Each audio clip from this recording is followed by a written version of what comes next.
Back to more racing action right after this. Looking for a safe, effective cleaning system? Look no further. G-Tech Evolutionary Cleaners and Degreasers, certified by the EPA as a safer choice product. G-Tech can be used quickly and safely to remove soils and stains from most surfaces. Give them a call at 770-967-6988 or visit them on the web at buygtech.com. G-Tech, 5346 BBS Way, Brazelton, Georgia. G-Tech, your one stop for professional, eco-friendly cleaning products. For tailgating activities or just plain backyard fun, look no further than Holio. Made to order cornhole bags and boards. No order is too large or too small.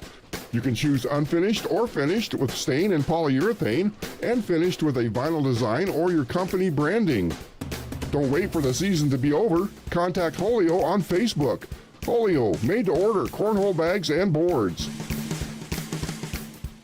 Now back to trackside action with the ORR Lawn Care Truck Racing Series of the All-American Racing League.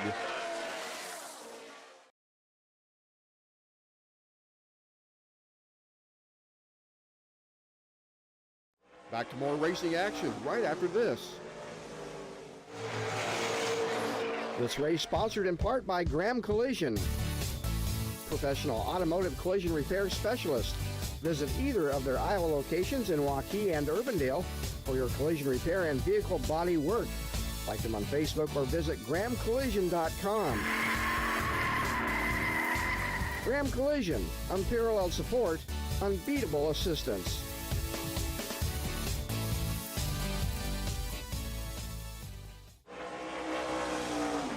For the best selection of quarter midget parts online, look no further than FMI Racing. FMI Racing, helping racing enthusiasts everywhere achieve new levels of performance and quality in their vehicles with parts and gear. Give them a call at 770-720-1003 or visit fmiracing.com. 2092 Harmony Drive, Canton, Georgia. FMI Racing. Now back to trackside action with the ORR Lawn Care Truck Racing Series of the All-American Racing League.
Hello, everybody. Welcome back to the Holio Cornhole Boards AARL series here on the All-American Sim Racing Network. Tonight, we go to the Desert Dash 175 here in Phoenix, Arizona for the continuation of our Holio Cornhole Boards series. Qualifying is just about to get underway right now. And these drivers who have been fighting for this championship all season will take to the dogleg here at the mile-long track of Phoenix Raceway.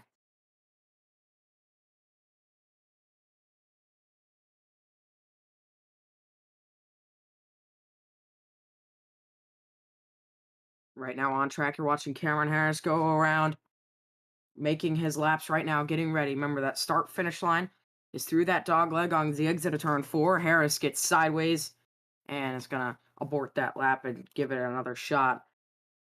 Very interesting track layout. That start-finish line moved to the dogleg from the front straightaway not too long ago. Right now, you're watching Kyle Purcell right now. He's put on a great season up to this moment, looking to get it done once again here and trying to close one out at Phoenix as he is on his first qualifying lap. Or, sorry, his second qualifying lap. Across the stripe, Purcell. 27.628 is quick time on the track. Adam Angerstein, second quick with a 7:07. Other drivers starting to finish their laps at the moment.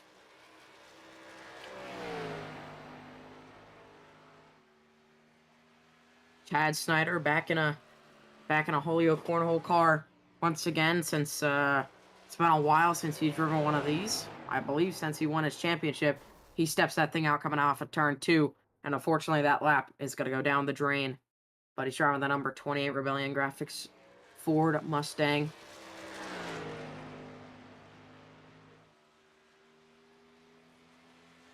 Now we're watching the other Purcell brother, Sean Purcell, as he rides around. Angerstein goes quick time on the speedway with his second lap, 27.617. Purcell loses it out of 4. Seems like a lot of guys are struggling on the exits of these corners. It's going to make for an interesting race, no doubt about it. In the booth with me tonight, I have Christian Delgado and Nathan Christensen. I am Peter Terrio. What are we looking for tonight, guys? I'm definitely excited to see how aggressive, especially through that dog leg, these drivers are willing to take it. And the admins had said that on these starts, you cannot go below that, into that dog leg, into the apron on the starts until you get past that start-finish line. But definitely gives a lot of room for these drivers to, be a little bit more aggressive than another, trying to gain some time or maybe gain a couple spots. Yeah, no doubt that dogleg can be very beneficial. You got to be careful with the transition change, though. It really likes to step that car out. So, it's not as much of a problem with this car as it is with a next gen, for example. But, with how sideways these cars seem to be getting on the exits of the corners, that could be a possibility. Someone tries to make that transition a little too quick and it kicks the back end out. It's going to be interesting to see that time gain from not running it to running it. And we'll see who's able to use it to their advantage and who is not. Yeah, definitely. As you see, Rodney Uberpacker try to make his first lap, got into the wall a little bit, so this lap will not be valid. I don't know if he's just running around or if he's still trying to make laps, but... Yeah, he rolls down into 1 and 2 right now, not quite on that yellow line, running just around the middle on that first seam. He runs it all the way out to the outside. Well, you do see that damage that Christian was talking about. We'll see if he gets one in right here. And gets to put that one in. The season opener winner in that number 17 DeWalt Toyota Supra is going to cross the line on his second lap.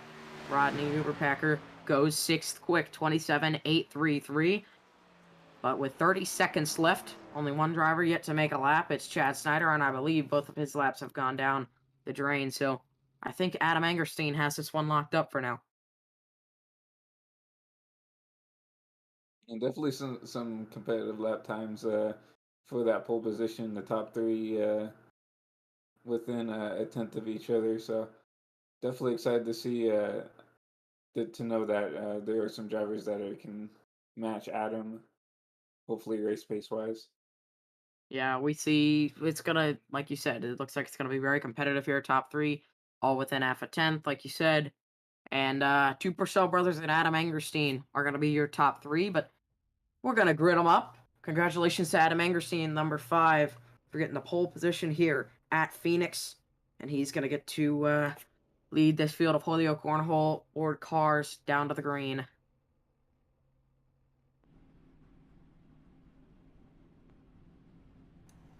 Just before we get going, folks, we're going to take a quick break from our sponsors, and we'll be right back for the start of the Desert Dash 175. Back to more racing action right after this. With over 25 years experience, Lucky Dog Detailing offers the best of the best in vehicle reconditioning. Fully licensed and insured. Their number one goal is customer satisfaction and developing a friendship with each job. Call them at 704-401-6075 or visit them on the web at luckydogdetailing.com. Lucky Dog Detailing, the best of the best in vehicle reconditioning.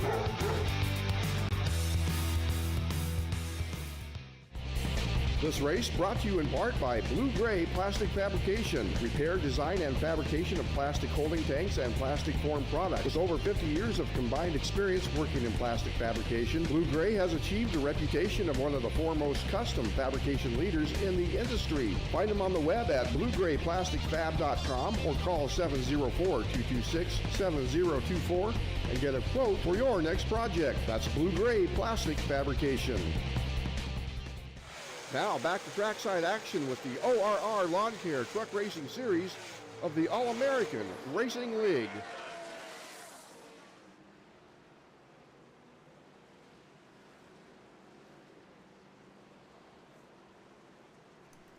And we're back. We'll send it back over to the boys in the booth. Right now, we're getting ready to finish this pace lap. They've got a long way to go without the pace truck leading them down. This pit road entry is all the way at the exit of turn 2, so they're going to have to go a long way off of just their own speed here. Adam Angerstein going to lead them down with Kyle Purcell on his outside. We've seen both Purcell brothers be very strong this season. Adam Angerstein, I believe, getting his first pole of the season right here, so he is also going to be looking to put in a good run. And we're going to roll him through 3 and 4 right now. Consistent turning all the way down through the front straightaway. He's going to go. The green flag is going to drop. Adam Angerstein is away, clear of both the Purcell brothers. You see Sean already battling with his brother Kyle for second place, side by side. Looks like Sean is going to not be clear of Kyle. Kyle's going to get a huge run off the top. Big run all the way to the outside of Angerstein there. We saw Sean step the back end out just a little bit coming out of turn 2. But now we're going to be 3 lanes coming out of turn 4 right here. Angerstein in the middle. Purcell goes all the way downstairs through that dog leg. Kyle Purcell all the way to the top of the track.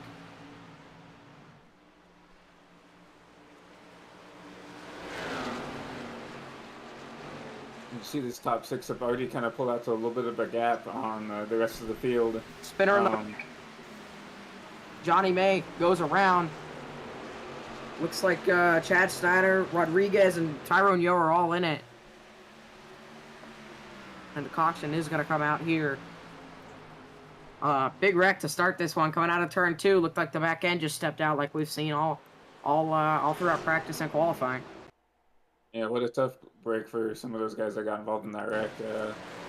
I'm not too sure of how many fast repairs they have, but hopefully they can get their car fixed and stuff. Such a tough break that they're going to have to use that fast repair up so quick. Yeah, it looks like Johnny May just got on that seam. The second seam almost spun down into Eggman, but then caught it to make sure he didn't hit the O2, but then car just continued to go around. Chad Snyder trying to avoid. Got sideways and tagged by Rodriguez, and Tyrone nowhere to go. Blindsided, stepping out, trying to avoid it. Clobbers the 69. And that's a Ford-filled wreck right there. Rodriguez, obviously a Toyota involved in that, but 3 Fords, including Chad Snyder, who's making his first Holio Cornhole Board start. And that shows right there how easy it is to step these cars out, especially on these cold tires. I think these drivers need to rethink how they take these restarts a little bit, especially on the starts with these fresh tires. I mean, it's so easy until you get the heat in those tires to step the cars out, especially at this difficult racetrack. Yeah, no doubt about it. A lot of changing asphalt, a lot of different transition changes. It's really easy for that car to unload coming out of the corners. Different banking in 1 and 2 than 3 and 4. And right now, Kyle Purcell and Sean Purcell are going to get out to a lead ahead of Adam Angerstein as we pace under the first caution. Yeah, no surprise to see those two Purcell brothers out front at these oval-style tracks. Definitely always up there in contention for winning. So definitely not surprised to see them battling out for the lead right now. Oh yeah, no doubt about it. I mean, it's been an absolute blast to watch them. This season they've definitely shown that they've got they've got the speed and they can put races together. They had that great run at Daytona where they were pushing, and then just got caught out by some issues in the pits. But right now they're leading at Phoenix. Purcell was really looking forward to Phoenix. He has a good history here of finishing good in other series. So he's definitely gonna be looking to get this one done. It definitely one of his better tracks in this for this series. Yeah, I mean it's gonna be fun to watch Kyle and Sean, brothers duking it out. And they're gonna have to hold off drivers such as Angerstein and Harris and Hara. I mean, all these guys that are gonna be hard charging here to beat these guys that are gonna try and hold them off, but also gonna be pretty ultra competitive with each other. That's a good point. This Holio series very competitive. I mean, one of our winners, Rodney Overpacker, I mean, is 6, so that just shows how hard these drivers have to work to get these good finishes and wins. Yeah, right now at the back, we're seeing you can back there's some of the drivers who have damaged. Rodriguez does not get a faster pair. That front end is going to stay all destroyed. I should say all smashed up, but there's no front end to be smashed up. So Chad Snyder looks like he got either his damage repaired or got the faster pair. And Johnny May does not seem to have much damage out there. So looks like we're going to be 1 degree. I'm very interested to see how Travis's car runs with that front end damage. I mean, you could kind of consider Phoenix like a short tracky kind of track, so not really going to be overheating, I would say, at this track. So interested to see how well the car runs with that much damage. No doubt about it. Pace truck's going to pull in. We've got a long way to go, though, until they enter that restart zone. Brother v. brother. Purcell v. Purcell. That's going to be your front row for the restart of the first caution of the day. 7 laps going to be complete when we come back to the green. 175 laps in this race. Kyle Purcell rolls through 3 and 4, entering that Geico restart zone. Gets the power down without a problem. Clears Sean on the high side, and they are all the way fine.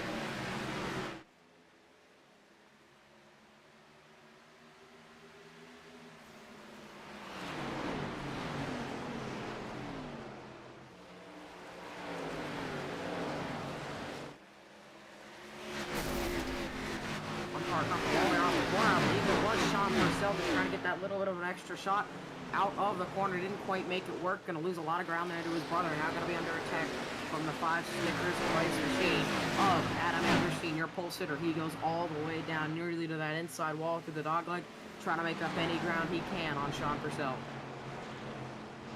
That's exactly what Kyle wanted to see.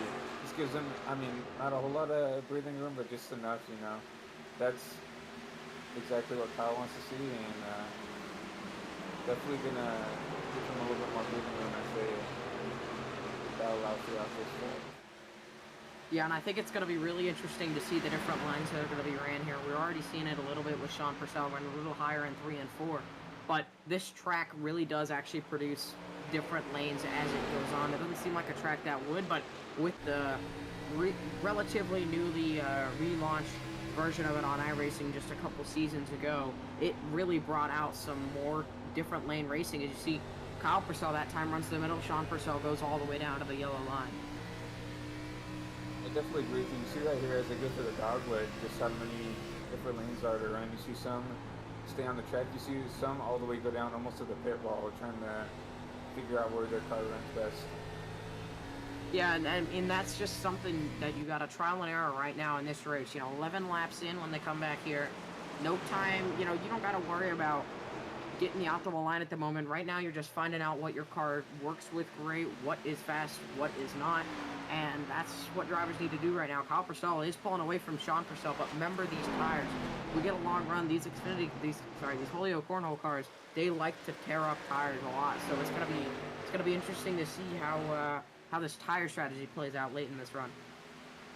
Yeah, definitely a good point, especially at Phoenix where you have these braking zones. it's super easy to tear up those rear tires, just getting into the gas a little too hard, trying to pull away early. So definitely worried to see if Kyle is maybe pushing too hard, and then maybe Sean and his top five are kind of just like kind of pacing themselves, and then gonna go try to get Kyle later on in this race. And right now we're watching a couple Toyota boys. The Daytona winner of Rodney Uberpacker and David Lorfano going at it. The two supers as they roll off into 3 and 4. Uberpacker gets it, clears the 8 car. And he is going to set his sights now on David Hera. Definitely a breakout season for Rodney. Getting that one at Daytona, getting to really take it to the playoffs. Definitely a big improvement from what we've seen from him last year. Yeah, and we've seen him perform in other areas of the ARL roster as well, with the win at Pocono in the Truck Series, so in the All Lawn Care Truck Series. So he's put on an absolutely great run this season, doing exactly what he needs to do throughout many different series, and look, he's putting together a possible championship run.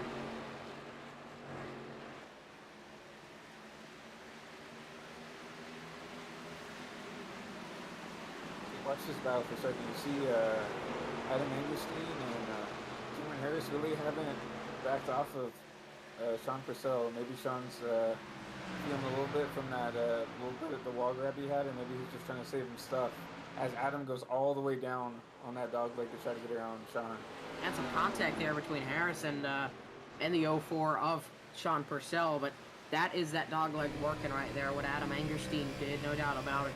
He showed the advantage, and now, you know, Sean Purcell's kind of slowing up this group behind them. Adam Angerstein's already pulled out to a probably 10-car gap at this point.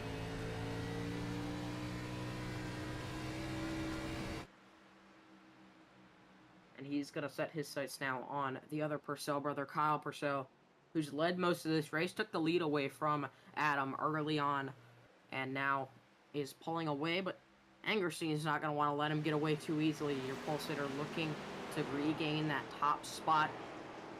17 laps complete right now, and Kyle Purcell continues to lead.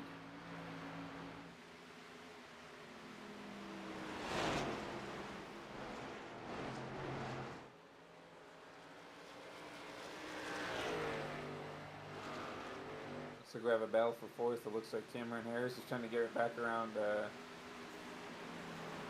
David Hera. I think Cameron had lost that spot to Hera when he had that contact with Sean.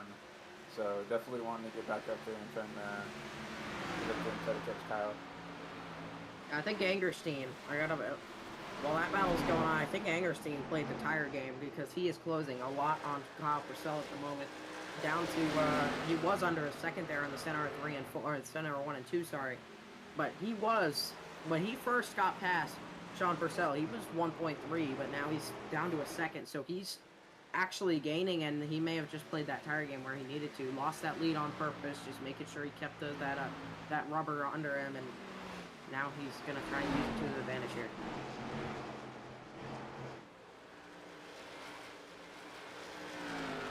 Yeah, I think we're seeing two very different strategies right here. I think Kyle is kind of trying to gap himself as much as he can and hopefully hold on enough to keep the lead. And then I think Adam is doing the complete polar opposite, you know, saving his tires, and he's going to slowly try to catch Kyle as the run goes on. Yeah, Sean Purcell really holding up David Hera and Cameron Harris right now. You know, that damage, like you mentioned, I think is definitely slowing him up. That car's not quite handling as good as you'd like. You know, Phoenix, not a track you would think would have kind of aero disadvantage too, but you definitely can, and it's showing right now. You know, Sean Purcell, that aero damage might be making it so his tires are wearing out more. That could be a possibility, and you know, right now, Hera's looking for any way around it, but now, with that move to the outside, he's going to be under attack from the 27 of Cameron Harris. And it just shows how hard it is to pass here at Phoenix. And I think right now for these two drivers, I think they're just catching them in the wrong spots. You know, maybe need to back it off a little bit and just try to rethink of a way to get around Sean, because I definitely think these two have the better cars at this point. Yeah, and you know, this is what Sean needs to do. He's doing exactly what he needs to. If that car is not handling right, any position he can have, especially if they're going to get a caution, you know, you never know when a caution could come out. If they he needs to have that track position. It can be really important. So I mean, that's just what he's trying to do, is hoping for a caution at this point so we can get that damage repaired. But I find it hard to believe. We're pretty spread out here. I find it hard to believe we make it a yellow.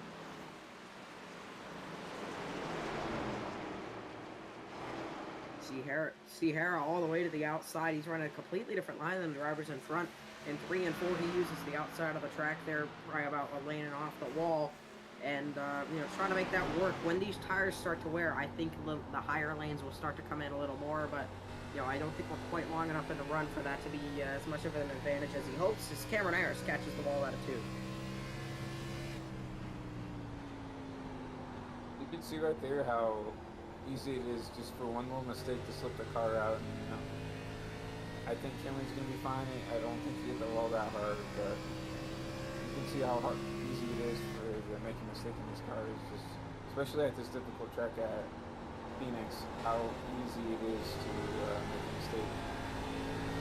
Yeah, and I mean, it seems, I mean, this car really likes to float around, so when you hit the wall, it's kind of hard to stay off of it, because the car will like to float around and bounce right back into it, which we actually saw there.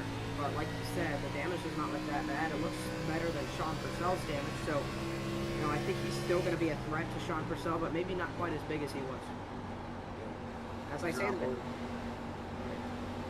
as you're on board with him, trying to get around Sean, you can just see how hard it is to pass. For Sean making that car as wide as he can, you get a better run off the exit, just trying to neutralize Cam as much as he can at this time being. Yeah, leaders caught a lap car there. Tyrone Yo and Adam Angerstein lost a ton of ground just off of that corner there. So as we're watching that battle for third, the second place driver lost a good amount of ground to your leader, Kyle Purcell. Well, that traffic is definitely going to be a key point in this race. It seems like everybody's kind of spread out.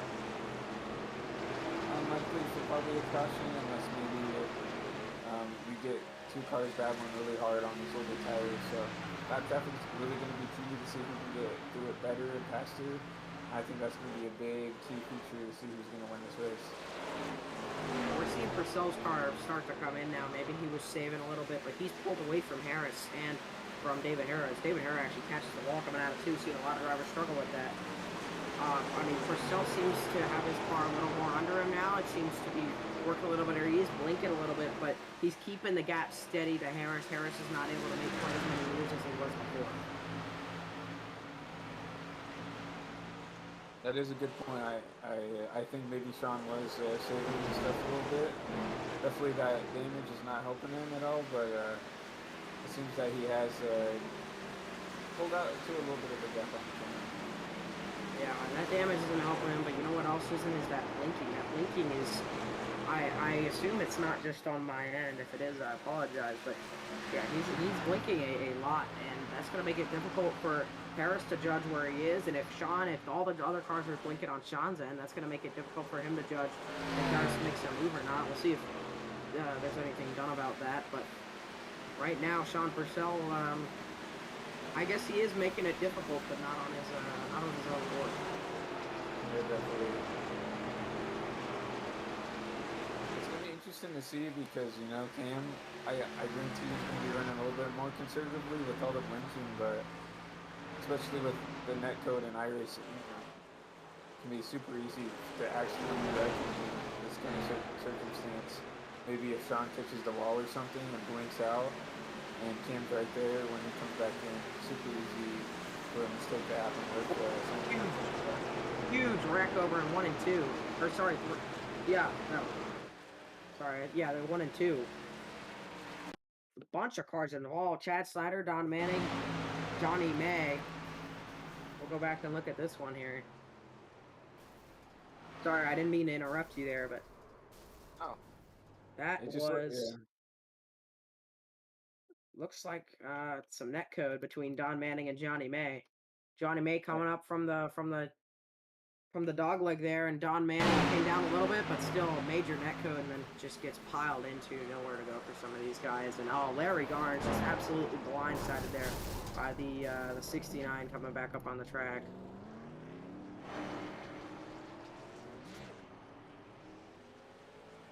That's unfortunate.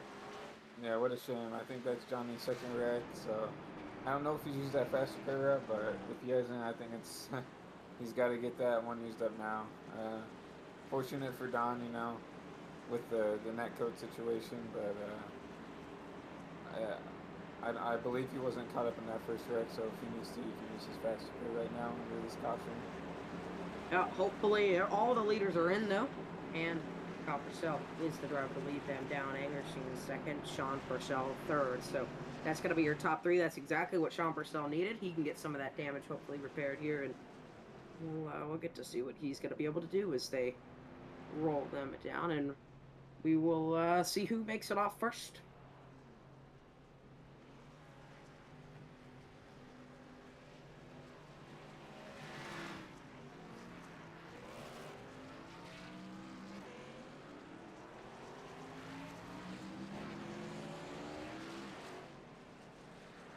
That Coppercell's going to make it off pit lane first ahead. Oh, big gap over Adam Angerstein there.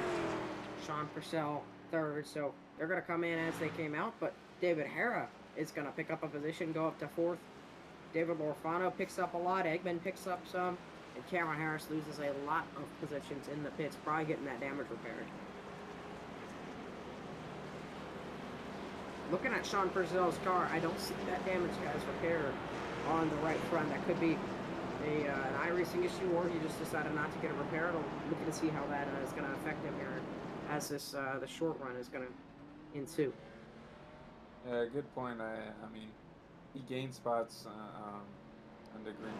Well, he didn't lose any spots, so I would make a safe assumption that he decided not to get that damage fixed, and doesn't look bad enough to use a faster pair with still over 100 laps to go in this race. Yeah, I don't think he would have used a faster pair for that.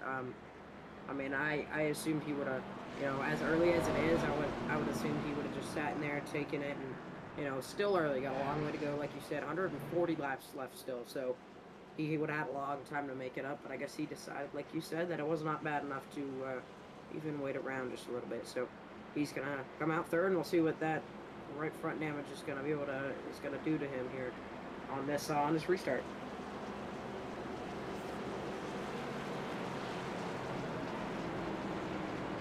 I'm interested to see how aggressive these drivers are going to be. They kind of had a semi-decent long run. You know, they saw how the car runs on a longer run, how to save these tires. Interested to see if maybe people are going to be maybe as aggressive as Kyle was, trying to get up there and get a gap on the rest of the field, or maybe some people are going to do what we assume Adam did and kind of like save his tires a little bit on the short run and then slowly reel in that leader.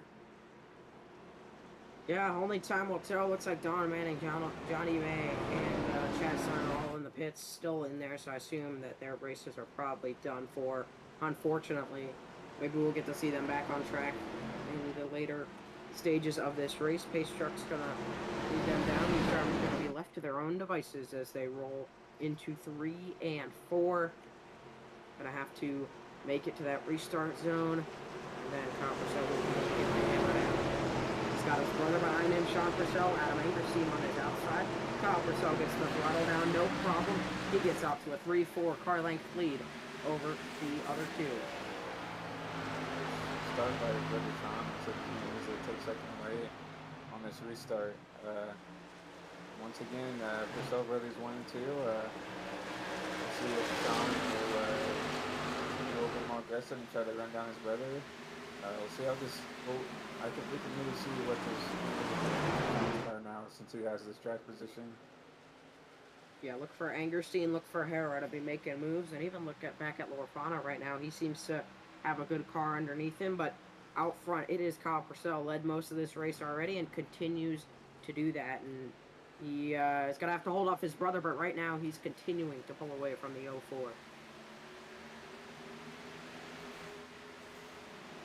You saw Keenan Kurski's super sideways attitude and luckily saved it.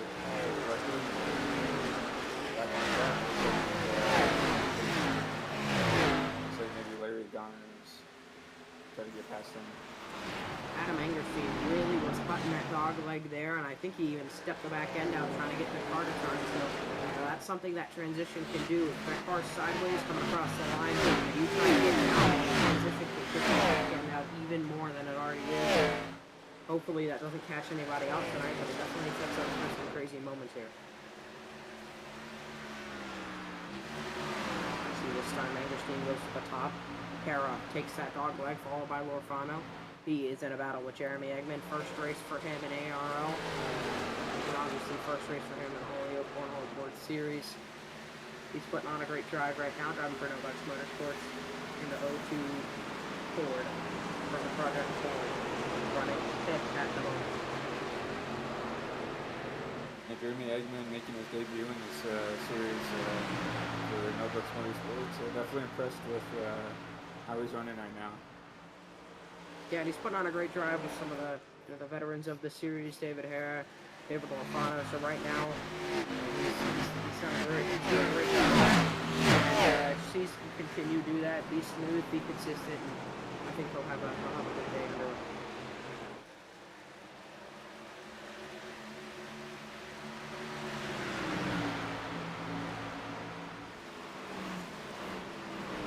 Al Purcell, 6/10 of a second over Sean Purcell and his brother. Angerstein third, David Hara fourth. Jeremy Eggman is fifth. That's your top five. Purcell continuing to keep that gap sturdy between him and Sean. And he just needs to continue to do that, not burn his tires up, and that 16 Toyota Supra is going to be looking at a possible victory tonight.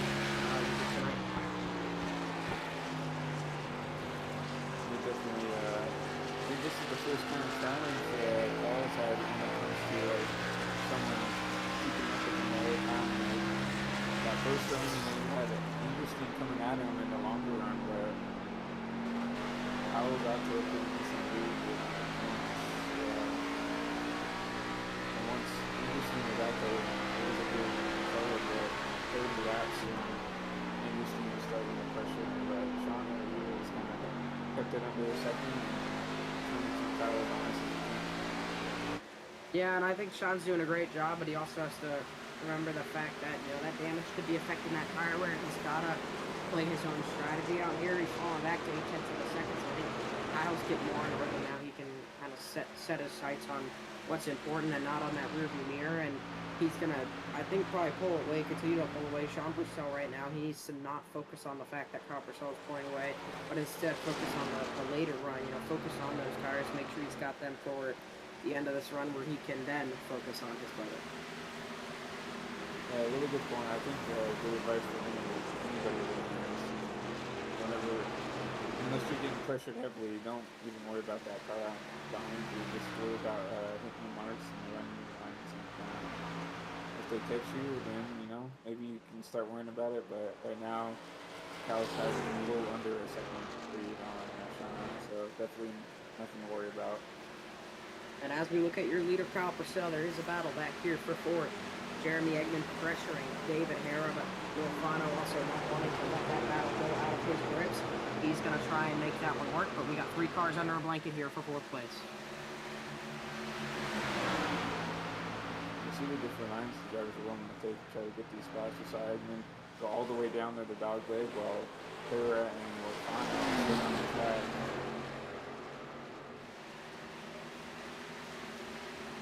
So it looks like Hara's going to reach out and clear, and then now it's going to be between Lorfano and Eggman for this fifth spot. Yeah, look at Cameron Harris, too. He's waiting in the wings here as these guys battle. Eggman, I don't think he's going to want to battle too long here. Obviously, Lorfano might want to make that move a little more urgent as well and get past him so he doesn't have to wait around. But, Cameron Harris is definitely not someone you can look in your mirror and be totally chill about. He's a threat every time you see him, so I think these drivers need to make quick work of what they're doing here. I definitely agree. Cameron was a threat. He was running up in the top 3, top 5 on that first run, and then I think he got a little bit sideways on that restart. Now he's back up here battling for fifth. Yeah, and Hera looks like he's cleared Eggman. Eggman looks like he's probably cleared Lorfano, but now Lorfano, with that, is going to be under attack from Cam Harris. Number 27, might be shoving away, rolling the outside with Uberpacker in tow. Let's see if he takes this dog leg, trying to do a crossover, not quite. Lorfano does. Harris is going to try and get a run. He's going to try and do the switchback. Not quite going to make it work. Just on the defense.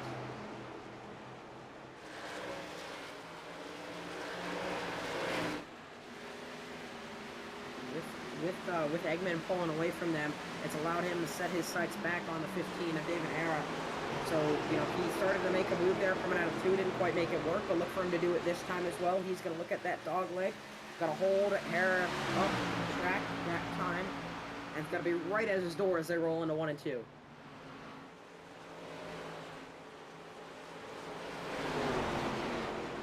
Some really good racing even for 5th and 4th.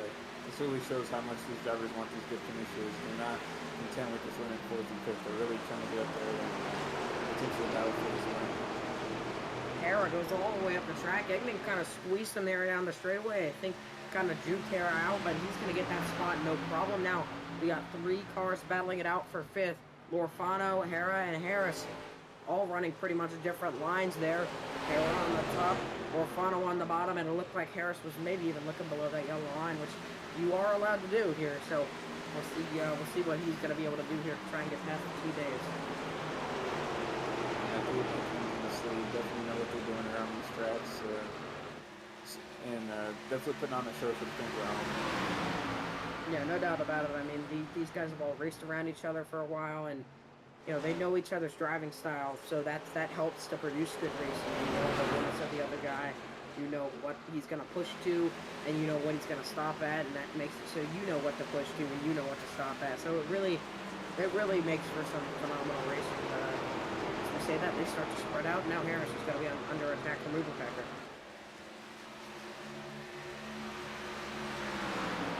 As that battle goes on, Adam Engerstein has caught Sean Purcell for second, and once again, I think Adam's just doing the long run strat, and I mean he's at the back bumper of Sean right now.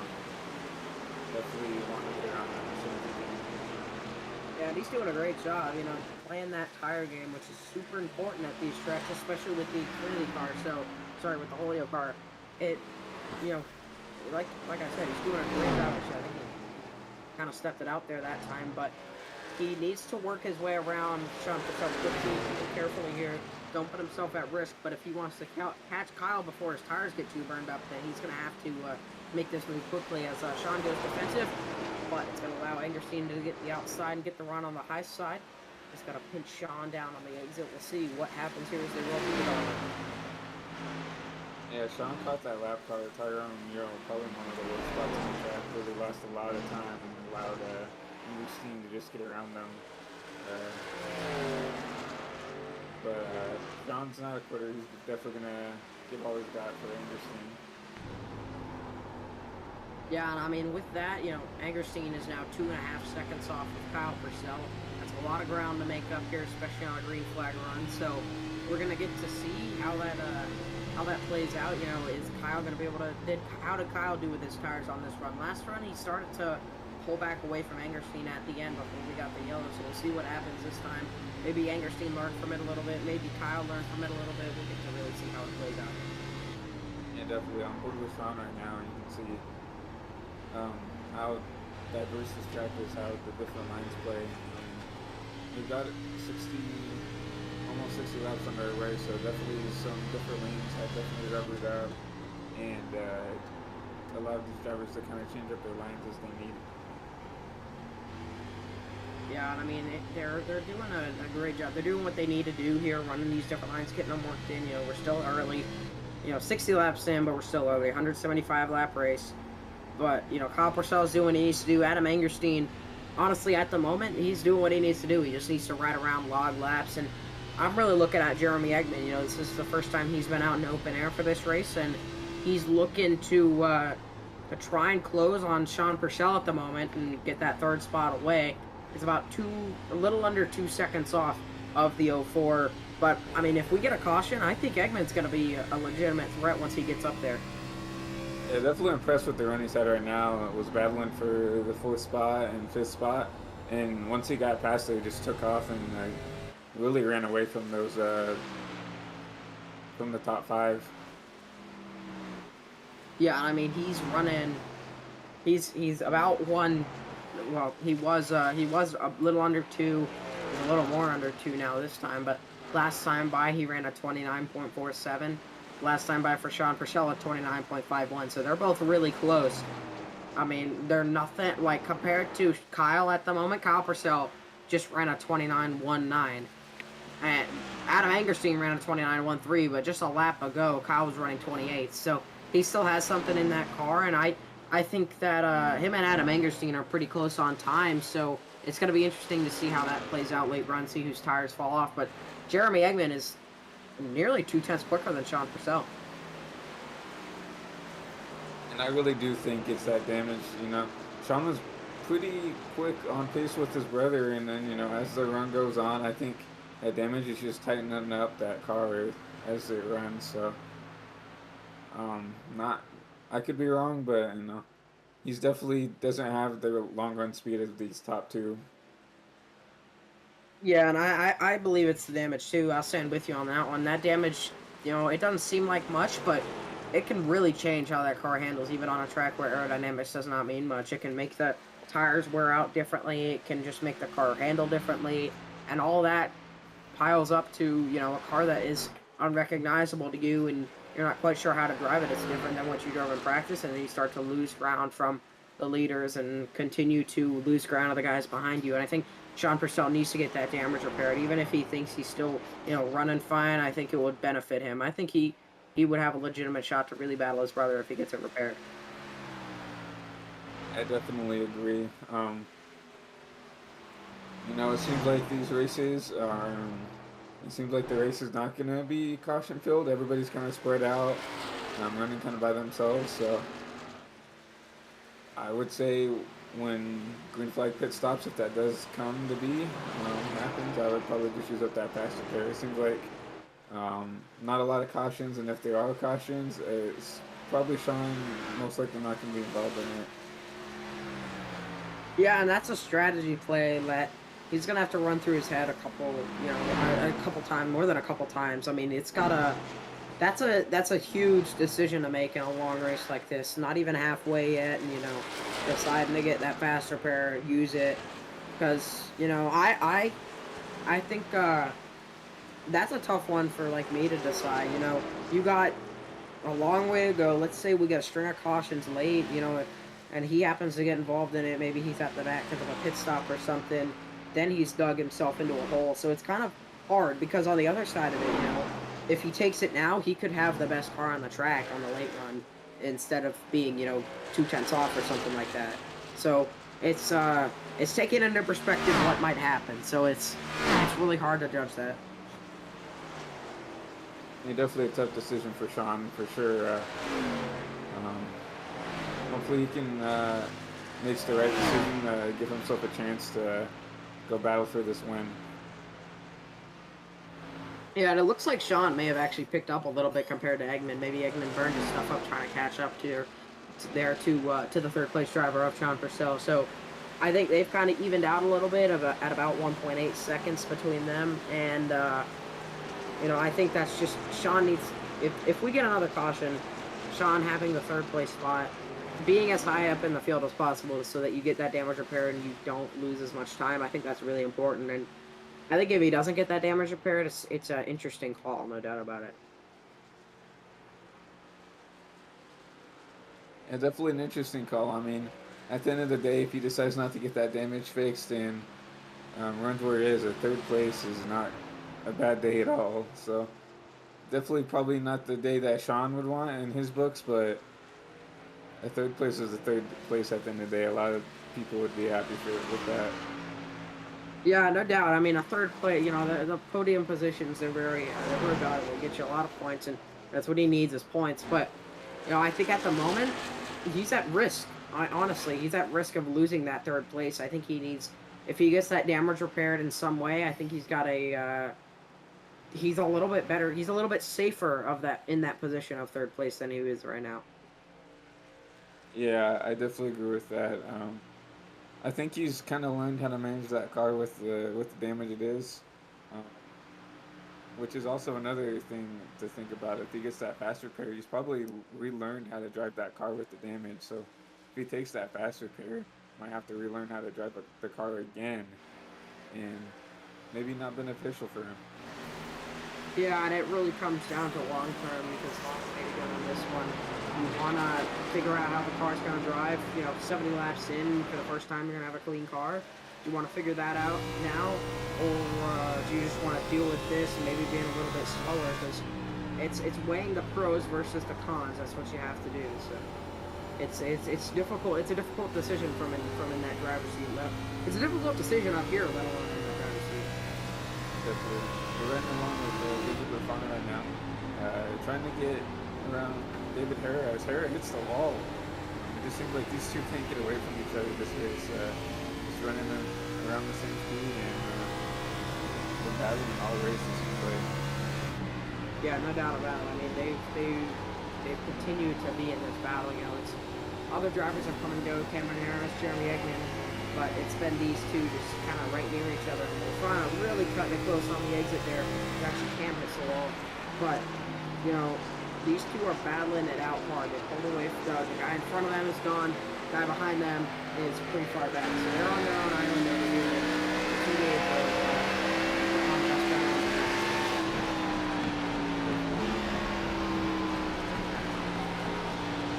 Seems like Hera's really good at becoming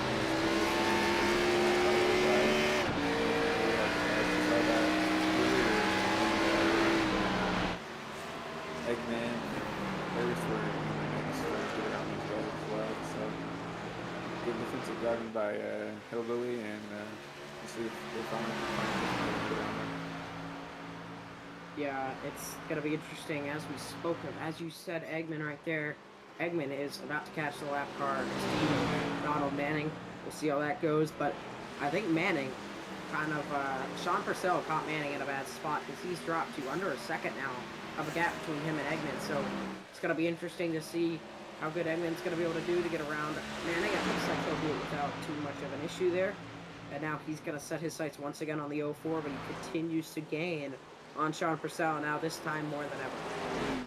Looks like Sean's gonna pit right now. Yeah, Purcell coming in. Maybe we're towards the end of the fuel run, so he's coming in early, trying to get those tires early, make really good outlaps, and then he has to jump on everybody else when they come in. But we'll see how this plays out. First driver in Sean Purcell. See who follows suit. Yeah, short pitting definitely a good strat here at Phoenix, especially with how I'm not sure how the tire fall off here is with the Xfinity car, with the Holio cars, but um, short pitting is always at least a bold strat to maybe gain a little bit of track position at the very least.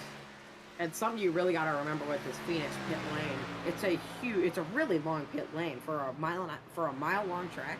This pit lane is very long, so these drivers when they come into the pits, they've got a long way to go with that pit speed limit. And if a caution were to come out when they are in the pits, they could lose a lot more ground than they would at a track that another mile long track like let's say New Hampshire, where it's only the length of the front stretch. This pit lane is the length of the back stretch, turn 3 and 4, and the dog leg. So it's a really long pit lane that can cause issues sometimes.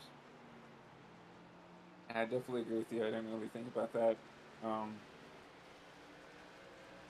A caution right now is exactly what Sean Purcell does not need with the short pit. Looks like he got out just fine. I'm not sure if he fixed that damage and took that fast repair. Doesn't look like it. Oh, Yeah, is he? Wow, he almost lost it coming out of 2 there, trying to get by Hera. Hera's not going to let him go easy. He punts Hera going into the corner. Maybe a little bit of displeasure there to the 15. A lot of damage on the back of the Blue Grade Machines Chevrolet, but some displeasure there from Sean Purcell maybe. Yeah, it looked like Sean definitely was not happy with that last section ditch to try to keep Sean down. Not surprised that Sean isn't happy. I mean, he just pitted. He has fresh tires. He's definitely a lot faster than the guys he's catching up on. So not really a need to try to keep Sean behind them. Yeah, and actually, I think I gave him some more front end damage. That's not what he not really needed at all. You know, he's got already that damage that seems to be making his car struggle, and now he's got even more. So it's going to be interesting to see how that's going to play out for him. If maybe this strategy of short pitting is not going to quite go as well as he's going to want it to with the more damage he continues to build up.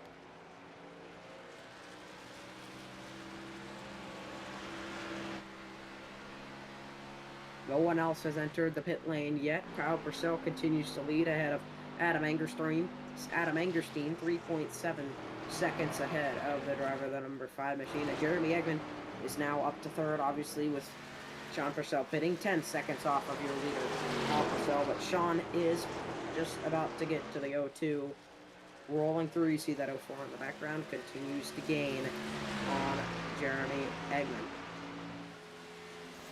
Yeah, definitely interesting. I see no other driver can go with Sean, which to me makes me think that it's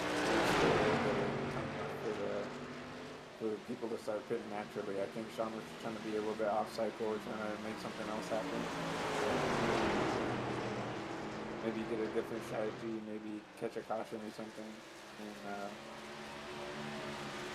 Yeah. be off this. And in reality, that does seem really short for a pit stop. Think about this. The caution that they had came out on lap 30-something. He pitted around, what, lap 70-something, 75, 76, something like that. So that's about 40 laps. That seems really short for a fuel run here at Phoenix. So I'm not quite sure if that is or not, how the fuel run is. But to me, that seems pretty short, and that maybe he's playing a completely out of the park different strategy than we even considered here.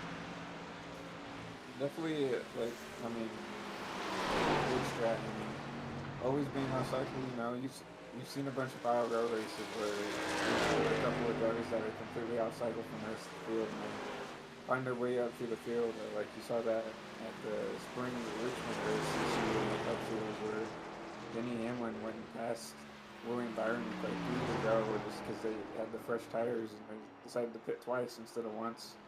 So, always a good... Not always a bad thing to be on a different pitch strategy. Yeah, and I mean, I definitely agree. As now Kyle Purcell actually enters the pits, same as Jeremy Eggman. So here comes the brigade of cornhole cars coming down the pit lane. So now, where is Sean Purcell going to file out? Think about when he comes out. His tires are going to be heated up, but he's also going to have he's going to have a lot of wear on his tires by the time these guys, you know, come out of the pits. Obviously, he is going to probably inherit the lead, but is he going to have the tires late in this run? If we go all the way to another green flag pit stop, how is this going to cycle out?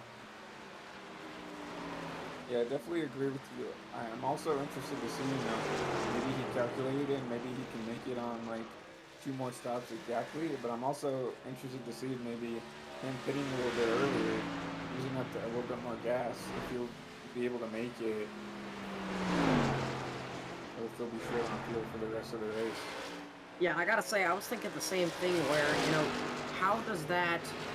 Maybe he did calculate it and saw, okay, I can play a strategy play here where I can, you know, make it all the way if I do a certain amount of stops here, you know, and maybe that's not what other people were doing, you know, they're trying to have it, but he's trying to maybe calculate it precisely like you were saying. I think that's definitely probably the best theory I think we have at the moment, is that he has a way to make it from just a couple more pit stops that he knows he can make if he pits earlier than everybody else. That makes the most sense for Sean. I mean, he's a very smart kid, so I don't think he would, you know, try to do a different strategy knowing that he'll be short on fuel or something like that. Yeah, Mangerstein right now, as the leaders continue to catch him, he is hoping for a caution, no doubt. With him staying out right now, there's no way he's not hoping for a caution, but he's going to need one within the next lap and a half if he's going to get one, because if he's going to have to rely on the fact that these two don't pass him, because he's trying to hope that he can trap them a lap down. But as Kyle Purcell thunders around the outside, that number 16 machine is going to unlap himself, and now that strategy from Adam Angerstein might be going out the window, staying out as long as possible. We'll see how that plays out later in this race, but I expect we'll see him come down within the next 2 laps Cameron Harris is also into the pits.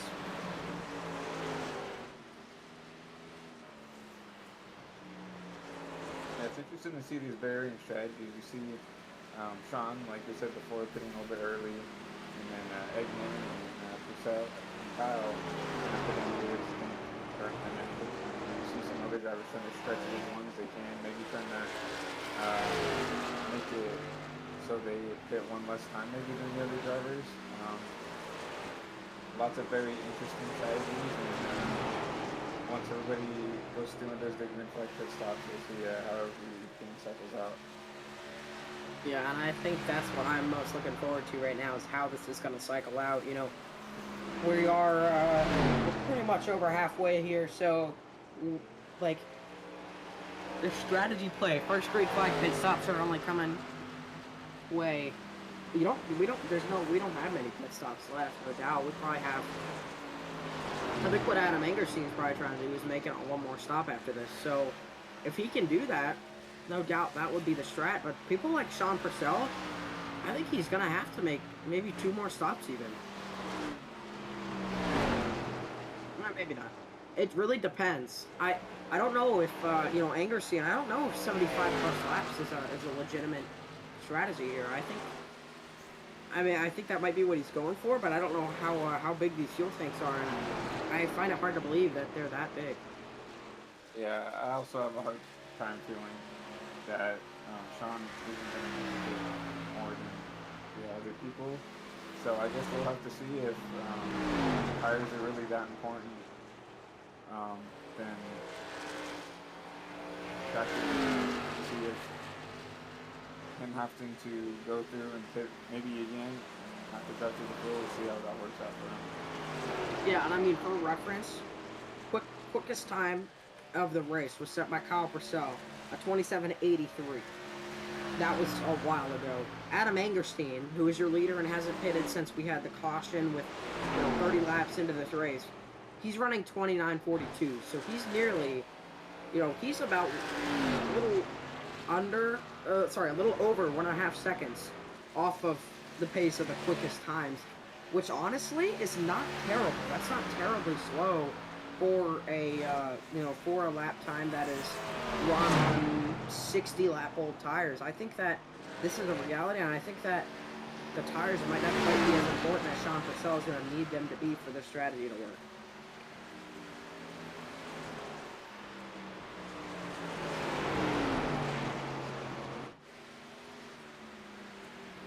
But it's not always, you can't call him out. It's like it really mix up this race and maybe give someone else a different drivers, which is varying pit stops. Yeah, I mean, no doubt about it. That caution would throw a wrench into everyone's plans. It would change absolutely everything. Luckily, we've had a pretty clean race so far. Fingers crossed while I was saying that. And, I think obviously we still got a long way to go. We are over halfway, but we've still got a long way to go. And still a long time for these strategies to play out, like you said, and there's no way to tell this early how it's going to work out. All this stuff is really hard to calculate, even from up here in the booth, let alone from these drivers' perspectives. It's got to be pretty stressful for them. David Harris into the pits, and following that, Adam Angerstein, your leader, is going to come down, so we're really about to see some stuff cycle out here.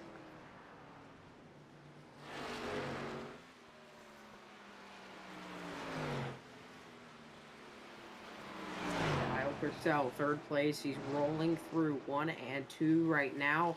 He's on the lead lap. Morfano comes into the pits. And Kyle Purcell. Adam Angerstein is in 3 and 4. In the pit lane, Kyle Purcell is going to roll by without issue. And he is going to come out of the pits. Adam Angerstein hasn't even entered his box yet. Kyle Purcell is going to have the lead by a large margin. 8 seconds over his brother, Sean Purcell.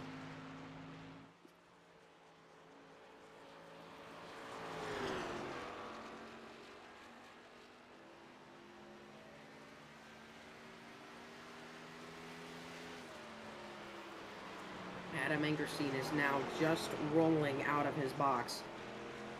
Kyle Purcell is just crossing the start-finish line.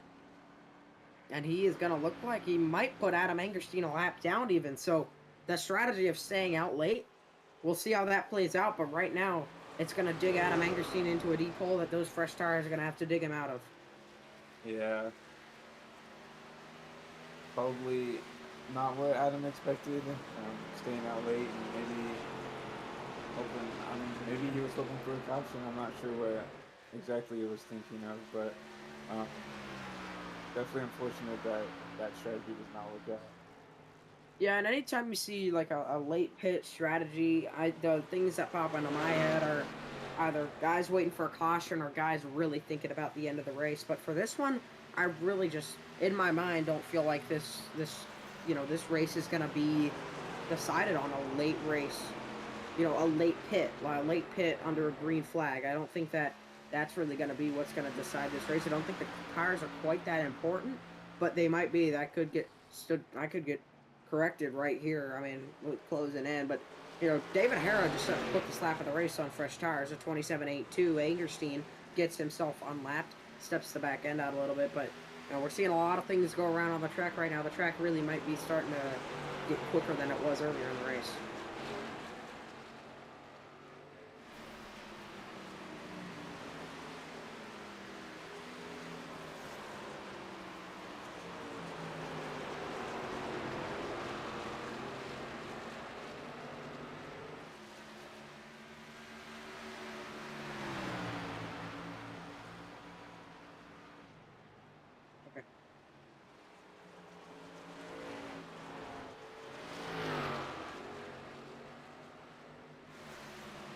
Back to more racing action right after this.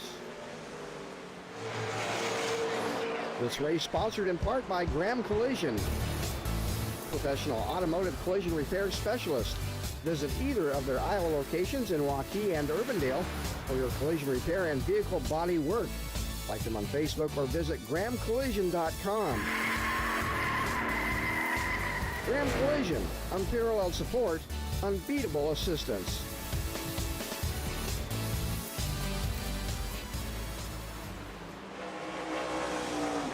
For the best selection of quarter midget parts online, look no further than FMI Racing.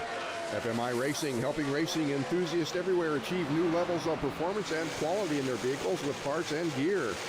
Give them a call at 770-720-1003 or visit fmiracing.com.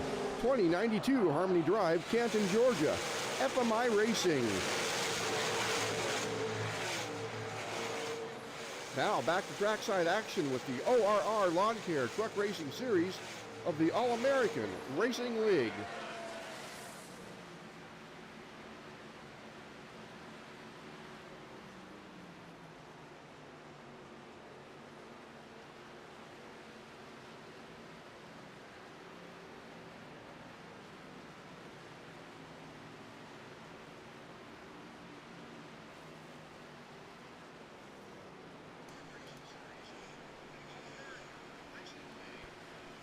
Welcome back to the Desert Dash 175. We'll throw it back up to the booth and we'll bring you home for the final approximately 70 laps of this one to close out race number 5 of the 2022 season. Thank you, Nathan. Kyle Purcell continues to lead 13 and a half seconds over his brother Sean Purcell, continuing to run a great season. The driver, that number 16 Toyota Supra, is he's putting on a clinic right now here in Phoenix, Arizona. Jeremy Eggman third and Adam Angerstein fourth on the late hit strategy. Different strategies playing out here. And getting ready to run this thing out 70 more laps.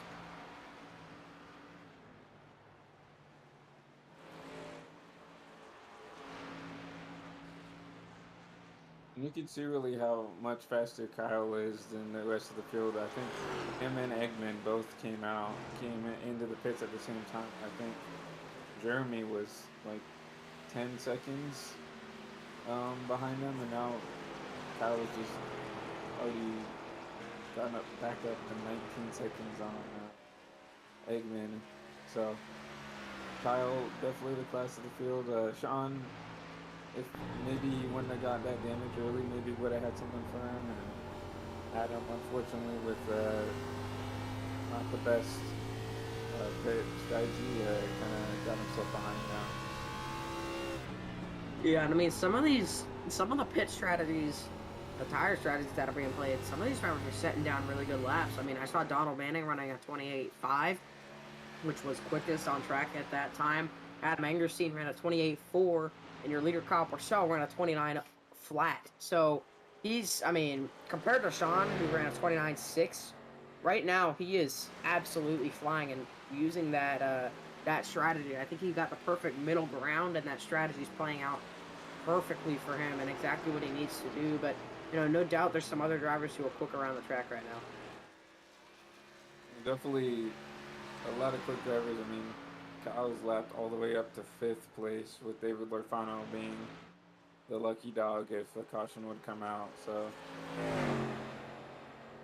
Kyle by far the guy to beat all race. Unsurprisingly, I mean, he's been quick almost everywhere we've been, and been battling for a win. Besides if maybe a mistake would happen to him. Yeah, I mean, he's been very smooth, very smart here. He's not taking too many risks. He's using that dog leg, but not too much. He's just doing what he needs to do, and I think he just needs to be smooth. That's what he needs to do. Continue to do that. He's got a huge gap, continues to build the gap ahead of Sean Purcell. And, if he does what he continues to do here, it's going to be, looks like might be a victory lane and a good points day. Yeah, definitely. All he really needs to do right now is hit his marks, make no mistakes, because the last thing he needs is to maybe hit the wall in the wrong spot or get loose on the dog leg if he's taking the dog leg, and ruin his chance at dominating the race. Yeah, I think, I think he's done a great job right now, and he's got no pressure. They probably got one more pit stop left. I'd be surprised if they don't, especially him. Him, Sean Purcell, I think they both have pit stops left. Adam Angerstein, I mean, he stretched that one out a long ways. I would not be surprised if we maybe see him stretch this one out to the end, seeing how he was able to do it on the last one. So, looking to see maybe if something like that's able to be done by some of these guys that stayed out, and that could be the strategy play here, trying to make it on only one green flag pit stop instead of two, like everybody else up here is going to do. I think that's the strategy play that they're going for at the moment, looking on it now. So, Kyle Purcell at the moment, I think, is in the best situation for the strategy he's played, but, Adam Angerstein might not even have to make it on a pit stop.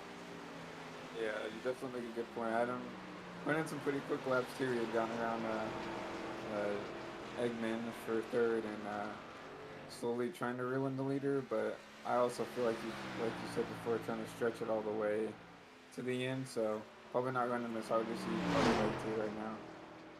And, we talked about the length of this pit lane, and that's not a problem when everybody's pitting, but when everybody's not pitting, that pit lane the length of it can be really, really, hurtful to a driver and their chances to win, because, you lose a lap plus on that pit lane there just because of the length of it. And, for a driver like Angerstein, who's going to have pretty, bad tires at the end of this run, if he decides to make it all the way, he's going to need that gap, and he's going to get it just because of that pit stop. I mean, he's not going to have to make a pit stop, so he's going to probably automatically get a lap on the field at that point.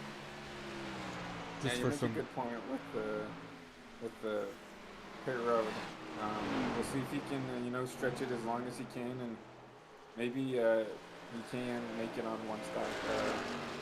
That would be the strategy of the race, if he can somehow make that work and win. Hey guys, just for some context here, both Adam and Lafano stayed out till lap 98 when they pitted from 33, so they ran about 65-ish laps, and then Kyle Purcell pitted on lap 85, so 65-ish is the length of a fuel run. Doesn't look like anyone will be making it from the end, so still some more pit stops to come, like you guys said, but on the track right now we have a battle for second as the 5 cars chase down the 0-4 here as they come through back around to the front and the start-finish line. Yeah, and I mean, he's now made that pass, and is it gonna clear him? It looks like, and I mean I really appreciate that info there. You know, that definitely makes it interesting about how this strategy is gonna work because you know if they can't make it, which it seems like they might not be able to, then when do they pit? Because they have the tires on the field at the moment. They've got the freshest tires, that they should have the freshest tires, and you know they have that advantage. But if they, you know, deciding when to pit is really important here. The length of the pit lane, the time you gain on fresh tires coming out of the pits, all that is going to factor into their decision here. And you know, on such a different strategy than a driver such as Kyle Purcell, I think that's going to be something the most interesting to see if it looks like they're going to have to make a pit stop. Yeah, I'm interested to see what approach Adam's going to take to maybe trying to get closer to Kyle, since it seems like no one's going to make it. I would think he would try to run as hard as he can, as he's doing right now. Or got past Eggman, got past John Purcell now. I think he's just going to try to close that gap as much as he can, and then figure out when he wants to pit according to what Kyle does. So if he feels like he could short pit Kyle, maybe get a little bit more time on him. Maybe he could do that, or maybe he's going to try to do this again. But hopefully has the time to go, maybe try to catch him. I'm interested to see how he's going to approach this rest of the race. Yeah, that'd definitely be an interesting strategy call to play it long and then short pit on the second one. I mean, I definitely not out of the question. That would be a weird play for him. I think anything at this point is weird for Angerstein and Lorfano to do, because if they couldn't have made it, you know, how would they have? Why? I don't understand like that. You know, maybe there's something I'm that we're missing here, but that if they couldn't have made it there and they knew they couldn't have made it, the staying out to me. I mean, obviously they have to try something different. Kyle Purcell's going to pull away. It just seems like it's a little bit too far out in left field. Yeah, I definitely agree with you, Kyle. I mean, 18 seconds is, you gotta do something crazy to even maybe have a chance at it.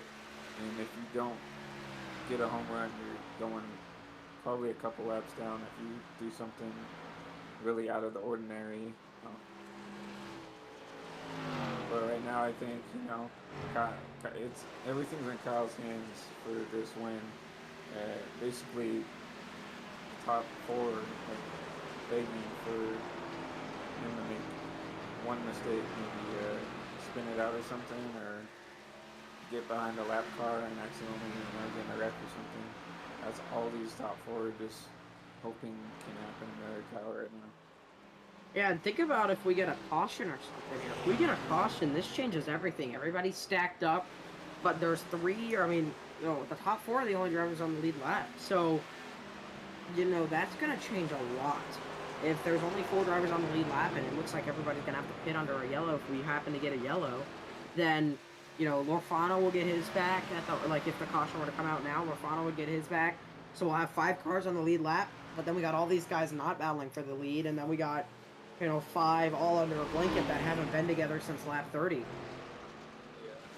definitely would be very interesting if the caution come out. Kyle Purcell coming up on some lap cars. Luckily, Larry Johns kind of backed it off and let Kyle have it, but he did catch them, those 2 lap cars too wide. So good courtesy call by Mr. Garnes to you know, back off, give Kyle as much room as he can to get past. Yeah, and Donald Manning is catching Kyle Purcell as Manning really steps it out coming out of 2 there, but he just pitted, so I believe he's got fresh tires on the No Wax Motorsports Ford Mustang number 92 machine, and I think if he's going to want to get past Kyle, you know, Manning is not someone who's like too eager to let someone by, you know, he's not too eager to let the leaders by most of the time, so I mean, he might end up in a battle with Kyle Purcell where he's going to want to get by him, but Purcell's not going to let him go too easily, and Purcell is going to come into the pits as I say that. So Kyle Purcell's going to short pit the field, it looks like, most likely, and maybe, I mean, really has no consequence to doing this. He has an 18-second gap. Can kind of do what he wants as long as he's good on fuel. I think he can pit whenever he wants. Yeah, I mean, I think he saw Cameron Harris come in. I mean, in my opinion, that's what he saw. He saw Cameron Harris come in. He was probably waiting for the cue, first car to come in, and then he's going to come in so that he can be, you know, one of the first people to pit, get them fresh tires. And, you know, this is probably the best situation for him. The guy who's running 7th, a couple laps down pitted, and that's his key. At least it's not someone who's, you know, 2nd, and at that point he might lose some more ground than he wants. But, you know, at the moment, I think Kyle Purcell has this strategy played out to where he needs it to. We'll just see how it really works. Good battle for third right now. Jeremy Eggman has caught Sean at a very rapid pace. Trying to get around him right now. I think Rodney Rubencocker maybe made a pick because he also has caught these guys quick. Looks like Rodney's going to try to get around these 2 lead lap cars, but I don't think Jeremy and Sean are going to be too keen about letting them go. Or aren't going to be too happy about it. I don't know. You see, Sean's going to fight back on the outside. Eggman's back end seems to be stepping out just a little bit more than he would like it to. Both of them got that right front damage that probably comes from hitting the wall, probably coming out of turn 2. So, you know, right there, Rodney Rubencocker, he made short work for them, but probably not as short of work as Eggman and Purcell hoped. But, you know, Jeremy loses some ground there that time to Sean, and he's going to have to try and work that one back. But Adam Engerstein's going to inherit the lead off of Kyle Purcell pitting. So we're really seeing this all play out as, you know, final pit stops are starting to get underway.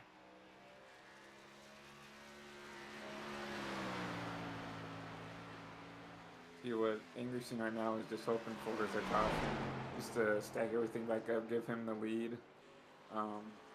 Purcell's still on the lead lap, and also Purcell pitting gives David Hera his lap back. So a caution to really shake everything up right now. And what I'm wondering is if Kyle Purcell maybe took 2. Because he may have taken 4, but he did not lose as much. I guess he had an 18-second gap, so he probably took 4. He had an 18-second gap, so he doesn't go a lap down, but, you know, he's obviously got to gain 18 seconds now on Adam Engerstein, as it says there on the timing. You know, he's got to gain all that time back, which is not going to be hard on 4 fresh tires. You know, he's ran, as Adam Engerstein actually comes into the pits now, so I was about to compare lap times, but this is going to put Jeremy Eggman in the lead for the first time today. He's pulled out to a pretty big gap, 2 seconds over Sean Purcell now. Yeah, Donald Manning had caught up to Sean and kind of tried to pass Sean in a bad spot, I think, and kind of slowed Sean up a little bit, but no harm, no foul, nothing to Sean's car or anything, so I guess move forward and keep trekking along. Kyle Purcell's already past Adam Engerstein. Before he even got in the box, he was past him. So he's on, and he's going to be on an absolute tear. He's looking at Lorfano, looking to get 2 for 1 in 1 lap here. And is going to now set his sights on his brother, Sean Purcell, who is 5 seconds up the road. And that is going to be 5 quick seconds for the driver on number 16. Those aren't going to take too long for him to catch the 04 there. And as I say that, Sean Purcell comes into the pits. Adam Engerstein is a lap down, but not too. He's ahead of Kyle, who's going to be the leader once Jeremy Eggman pits. But I think Eggman's hoping for a caution at this point, late pitting here. I doubt he's trying to save it. I don't think he quite pitted early enough. Even if he was trying to save it, I don't think he quite did it in time. But you know, Adam Engerstein coming in, I guess that answers our question for saving or not. And I guess there we go.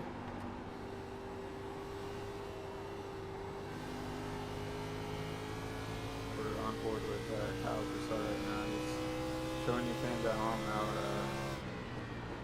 he's taking this race. Definitely the guy to beat. Lapping all the way up into the top 5. Definitely a good borderline great driver. So put on a clinic tonight. So we'll see. You know, like I said, I think the only thing that would probably mess up his race is a caution. Maybe getting involved in a wreck for one of the restarts if a caution would come out.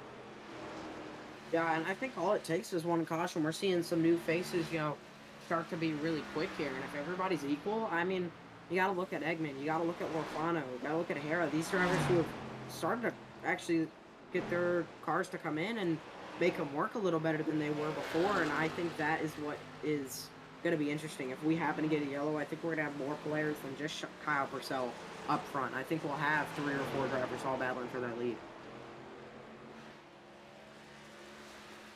You see Kyle on his first try is over a second quicker than Jeremy. So you can definitely see how much the new tires are favorable opposed to the old ones. But I guess Yeah, Adam Angerstein, quite a quick time, but I mean, he's so far back, it's not really going to matter much, but a 27.8 flat is going to run him for the quickest lap. But I mean, he's still second lap that time on his, he's only, 4/10 quicker than Kyle Purcell, which with the pace he's at is not going to be enough as Rodney Uberpacker catches the wall there in the middle of 1 and 2. I'm interested to see how long Edmund is willing to stay out there. It looks like Purcell is catching him at a very quick pace, and like we said before, I think he's just was hoping for a caution. I think once he gets passed by Kyle, who will probably happen in this next lap with just how good the tires are. As he passes them right now, actually, probably head down to the pit road and get some fresh tires. Yeah, and I mean, that strategy did not, obviously, it's a bold strategy, and that's what you have to do. When you have someone like Kyle Purcell who's, leading by 18 seconds when pit stops ensue, you have to play the bold strategies, because that's the only way you go for a win. Eggman, it's his first time racing in ARL, his debut race. He knows what he needs to do. He needs a win. He at the moment, he's missed a good amount of races, so, I mean, Nathan, you can correct me on this. I'm not quite sure what the amount of races they need to run in the regular season is to be eligible for the playoffs, but, if he gets a win, he might be eligible for the playoffs. There's no minimum race to make the playoffs.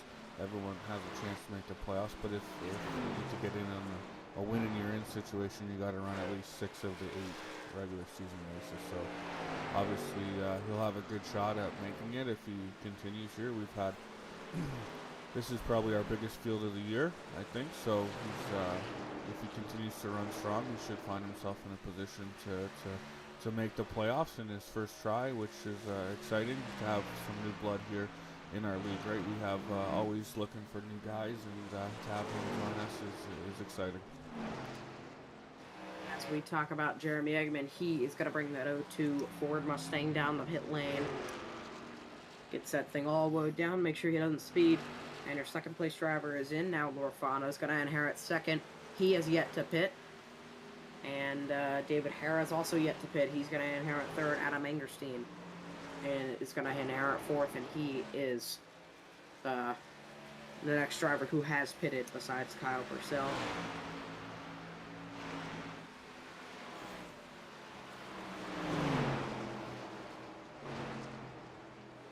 But with less than 30 laps left in this one, all these drivers are going to need a Hail Mary caution for them to beat Kyle Purcell. No doubt about it. I mean, he's done an absolute phenomenal job this race. Not too much longer for him to go.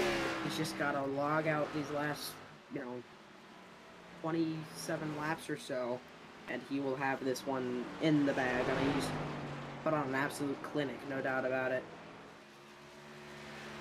Such a gap on the field that even if you wanted to slow down his pace, they have no chance of at him at least causing a caution. Definitely back it off, and maybe Jimmy Eggman loses it and spins it out of the pits. I don't know if that's going to be worthy of a caution or not, but he just stopped on. Yeah. It looks like he's going to get it back going. What a tough break for him. He ran so well this whole race, and one little mistake. And that just shows, like we said again, how unstable these cars are on these cold tires, especially how rubbered up this track is and how much deficiency this track had right now with all the rubber getting laid down on it. Such a tough break for him. I really thought Angerstein and Hera were going to come together there. They came probably about as close as you can. I think they were trying to make sure they didn't hit Eggman, and they basically went the way of each other, and they nearly door slammed, and that could have been really bad. Luckily, they didn't, and we're going to stay green with 25 laps to go. Copper Shell out to a 10-second lead over David Lorfano.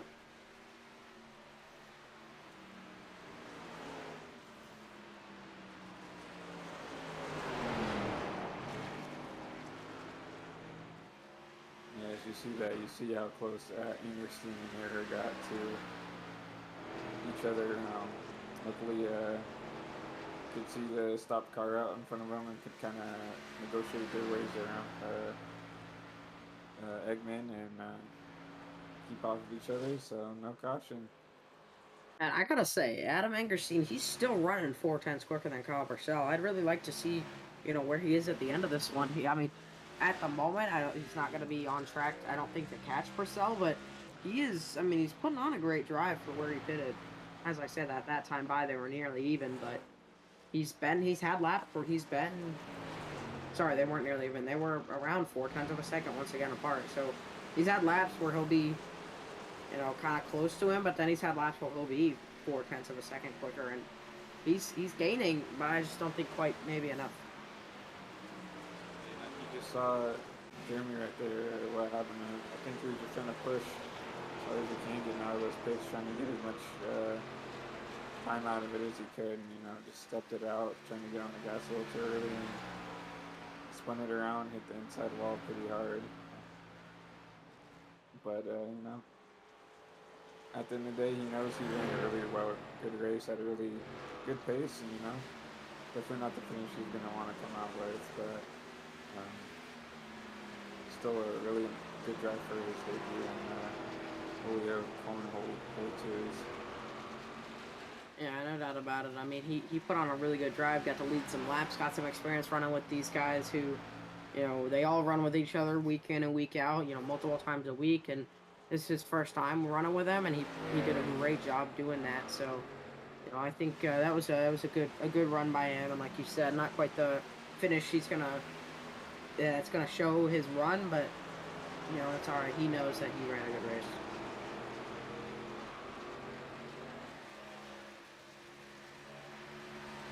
We're coming to 20 laps to go right now. Kyle has a 13-second gap on Lorfano, but I'm not sure if Lorfano and Hera have pitted yet, but if not, I didn't think Lorfano had, but the lap times he's running, he might have. I'm not too sure, though.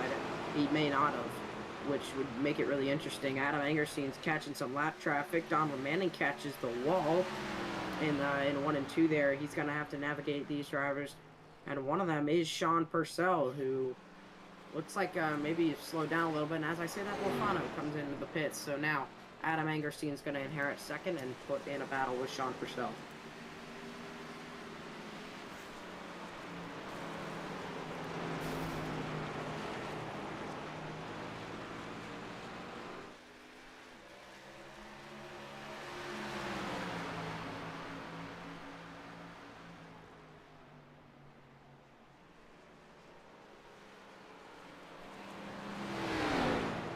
If you guys don't mind, we're going to take one more quick break, and we'll come back and take this one home to the end, all right?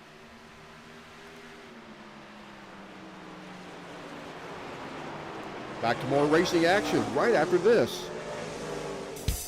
Looking for a safe, effective cleaning system?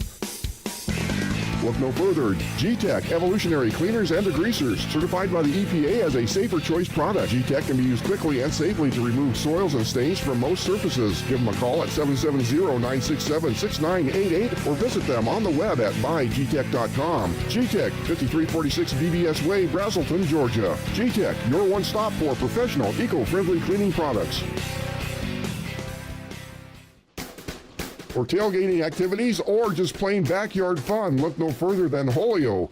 Made to order cornhole bags and boards. No order is too large or too small. You can choose unfinished or finished with stain and polyurethane, and finished with a vinyl design or your company branding. Don't wait for the season to be over. Contact Holio on Facebook.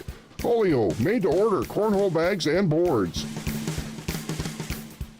Now back to trackside action with the ORR Lawn Care Truck Racing Series of the All-American Racing League.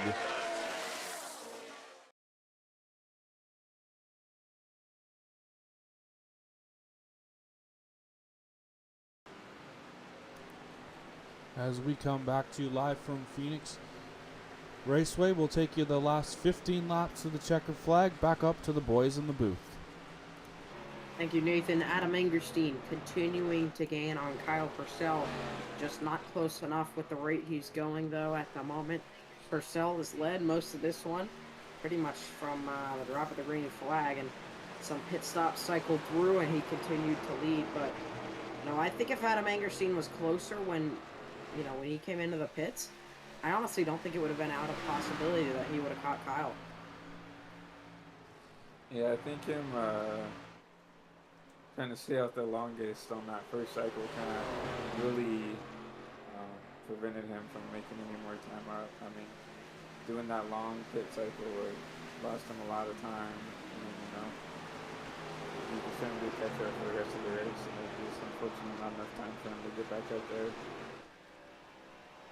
Yeah, I mean, his car is really good. I mean, that time by, he was slower than Purcell. Sorry, David Hare comes into the pits as we were speaking there. That time by, he was slower than Purcell, but I mean, he's kept it close and most times better than Kyle Purcell. Kyle Purcell, oftentimes, he'll run a good lap, and Adam Engerstein will just run it better, even if the lap before was slower than Kyle's quick lap. It's really weird how Engerstein's able to do that, but he's got a car that's been really good late in this run, but looks like just that gap was too big. Yeah, such an unfortunate break for him. Definitely had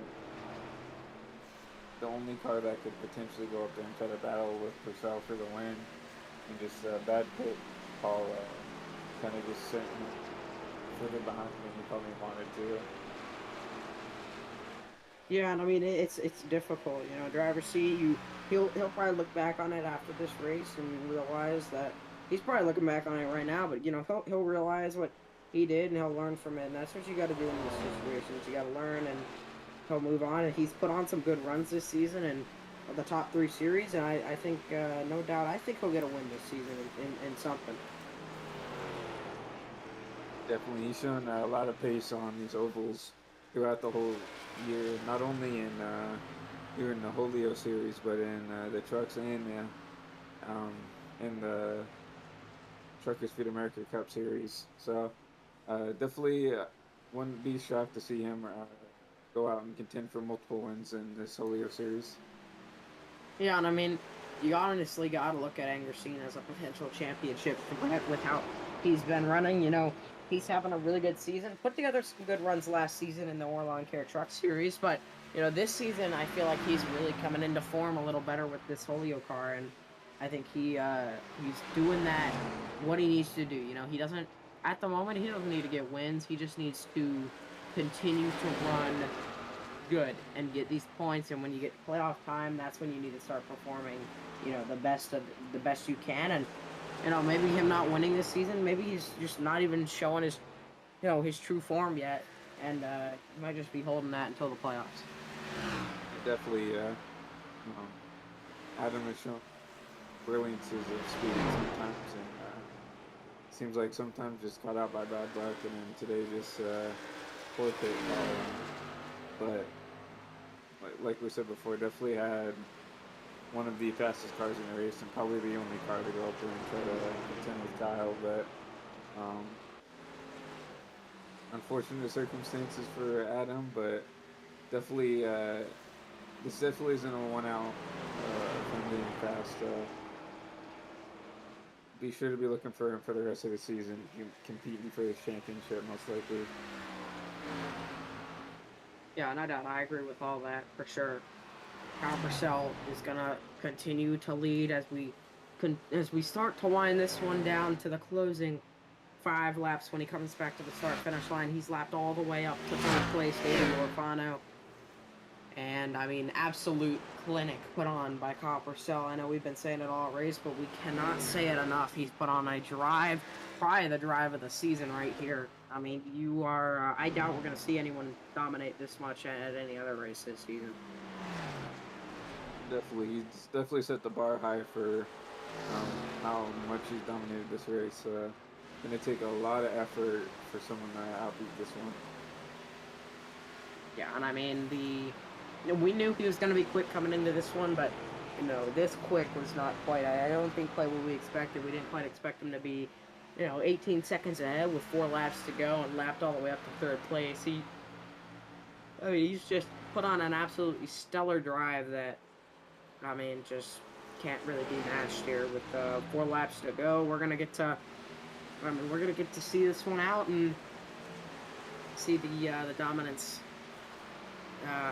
See the outcome of this dominance. 3 to go for Kyle Purcell. Doesn't look like he's got much lap traffic ahead of him. He's got a couple cars up the road, but they're corners away, so he should have a little bit of time till he gets there. He might just finish this one before he gets there. But we'll really get to see it here as he rolls down the back straightaway, coming to the 2 to go when he gets back to the line.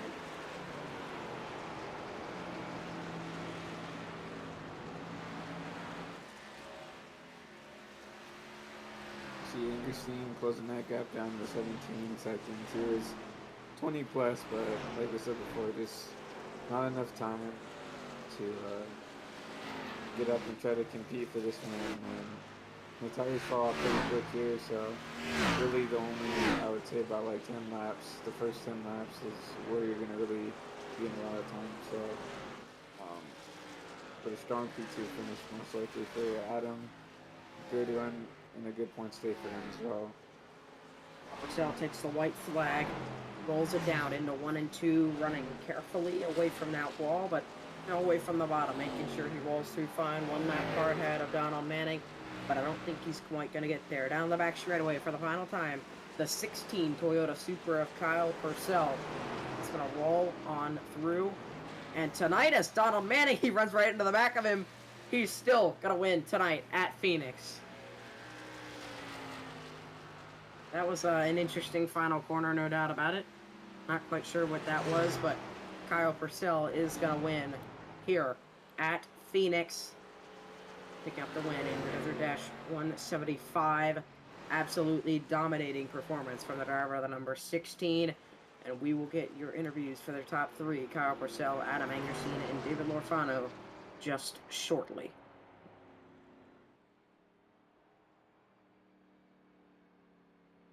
Yeah, once again, what a dominating run by Kyle. I mean, really, from the drop of the green flag, had the fastest car. Yeah, I mean, he put on a great drive. Let's see. Let's get David Lorfano in here. David Lorfano, it's Peter, Nathan, and Christian up in the booth. You got us. Yeah, I got you guys. Well, 3rd place finish, can't be too upset with that. With Kyle Purcell out front, putting on a dominating run, coming home 3rd. You ran good, different pit strategies. Talk us through your night. Yeah, I think in that second caution, it was like 30 laps in or so in the run. It kind of forced everyone's hands to come down pit road and take tires. I didn't want to, but I knew if I didn't, I was just going to get run over. So I know tires mean a lot here. So I wanted to make sure I had a set late. And at that point, running it out the most I could, hoping for a caution at the end, knowing it only a handful of us would be on fresh tires compared to everyone else. It just doesn't pan out right. I was hoping for that caution, like 15, 10 to go. Never came. So to be able to get back up here and finish P3 is pretty good.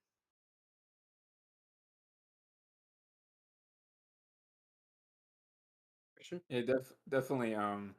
It seemed like, especially on those cold tires, the car was not handling well. I saw a lot of pancakes going out of turn 2. How'd the car like feel generally throughout the race? It felt good for me, except for that last pit stop. I think I came out behind Sean Purcell and almost destroyed the thing off of, I guess it's turn 1 on cold tires. So they were for a lap or 2 on cold tires, a little slick, but overall, not too bad. I definitely wanted fresh tires on it after 50 laps. So all in all, good night. Congrats to Kyle, and I see Adam there in P2, so good run for Adam as well. Yeah, well, anything you'd like to say to him, Nathan? Good work out there, Dave. It's I know these tracks are some of your favorite styles with the flatter tracks that we go to. So hopefully you can take this experience and use it on Tuesday and get to the front in the cup race. Yeah, thank you guys. Hoping to be a couple positions further up on Tuesday. Anybody you'd like to thank? I gotta thank HMS, Hillbilly, all those guys. We practice this, every week. I know I'm not technically on that team over here, but we still work together. So, yeah, thank them. Thank you guys for putting on the broadcast, and we'll see you next Thursday, I guess. Yeah, well, we really appreciate you coming up in the booth here. Congratulations on the P3 finish, and hopefully we talk to you again next Thursday. All right, thank you guys. So with that, David Lorfana, we're going to drag in your second place finisher, Adam Angerstein. Adam Angerstein, this is Peter, Christian, and Nathan up in the booth. You got us.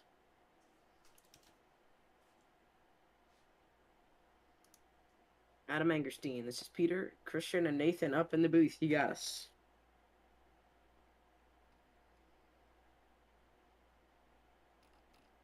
Alright, well, unfortunately, it does not look like we got Adam. Maybe we'll get him after this. Let's drag in Kyle Purcell instead, your winner. Kyle Purcell, this is Peter, Christian, and Nathan up in the booth. You got us. Yes, sir. So you got to park it there in Victory Lane. A dominating performance for you tonight. Talk us through that one. I've got some good experience here, and this is, flat ovals are kind of my bread and butter here in racing. So I just knew if I commit and am comfortable with the dog leg, a lot of people haven't been running that, so that gives me an advantage right there. And then I was able to help turn it with the throttle in 1 and 2, which saved my right front a ton. So I was just able to maintain the long run pace. So I knew if we got long run and I didn't mess up my pit strategy or pit stops, I knew had a pretty good shot. So really glad that we didn't get a late caution, because I would have been in big trouble with old tires there. Christian? Yeah, speaking of this pit strategy, there was a ton of differing pit strategies. What made you decide when you wanted to pit? Well, 35 was kind of a no-brainer, because you always know this track has a lot of long runs that happen. So when you're on 35 lap old tires, you kind of got to pit, and everybody did. Except for, like, I think someone was on the previous caution at pit, so whatever. I originally had planned to try and make it to lap 105 and split it in one stop that second run, and I realized I was not going to be anywhere close about 10 laps after I wanted to pit, or after I should have pit. So I was a little behind, actually, on where I would have liked to be. But luckily, once it cycled out, I was able to make my way back forwards and make up for that lost time for those 10 laps extra I ran. So originally was going to plan for one stop, but I'm bad at math when I'm driving, it turns out. So it ended up being a two-stopper. Yeah, definitely pit strategy, one of the tougher things to handle. Anything you want to say to from Nathan? Great job out there tonight, Kyle. Dominating performance. You lapped everyone up to second, so that's good for you. I think you probably led 99% of the laps too. So, congrats on the win, and I guess we'll see you next week when the series goes to Vegas. Thank you. I'm, first one of the triple header for me. I'm making my cup debut of the season, so maybe all three. No, not gonna happen, but we can hope, right? Anybody you want to thank? Just my teammates, Juggles and Adam out there were a lot of fun racing with, talking to tonight. Adam and I kind of trying to work through each other's pit strategy, because we were off cycle from each other, but trying to help each other anyway. So just a lot of fun, good team environment, and as usual, my bandmade car, nice and fast. Well, we appreciate you coming up in the booth. Congratulations on the dominating performance. Make sure you get a good screenshot of that car in Victory Lane. And we will hopefully get to talk to you again next Thursday. Will do. Thank you guys for the broadcast as well. No problem. That was Kyle Purcell, the winner of the race tonight. Let's try Adam Angerstein, the second place driver, once again. If we don't get him, then we will move on. Adam Angerstein, this is Peter, Nathan, and Christian up in the booth. You got us. Yes. All right. Well, second place finish. Can't be too upset about that one. You ran a good race, no doubt about it, from pole position. Played a little bit of a different pit strategy, which just talk us through that. Well, because I don't run full time, I figured I would try the long strategy and let Kyle short pit. Then when we realized it wasn't going to work, then obviously the second big run we had, I pitted like halfway in between because I knew I wouldn't make it. But it is what it is. Sure. Yeah, it seemed like pitch strategy and everything else was definitely a tricky thing to maneuver through. How did the? It seemed like on those colder tires, the car was driving a little bit kind of loosey goosey. We saw some people kind of spin it out after exiting pits. How'd the car feel to you in general? First 3 to 4 laps sucked, and then it finally heated up, came in.